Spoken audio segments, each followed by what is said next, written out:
মাস পর লক্ষ্মীর ভান্ডার আর হবে না। তৃণমূল কংগ্রেস যতদিন থাকবে ধর্ম ঐক্য আমরা স্থাপন করে যাব।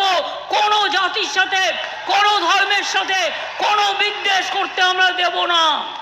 আপনারা যারা মা বোনেরা বসে আছেন এই গরমের মধ্যেও প্রচন্ড কষ্টের মধ্যে, তারা লক্ষ্মীর ভান্ডার পাচ্ছেন?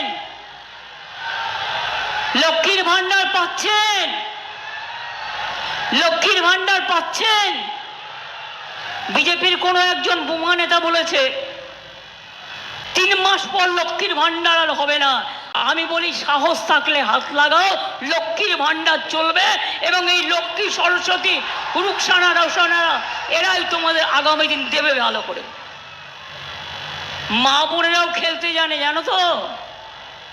রান্না করতে গিয়ে হাতা ঝান্না নিয়ে খেলা করে না, এর থেকে উধার নাড়তে হয় না, খুন্তি লাগে না, বটি লাগে না তরকারি কাটতে।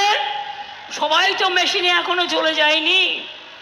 শিল বাটতে তো শরীরটা খোয়াতে হয়, কাপড় কাচতে হয়।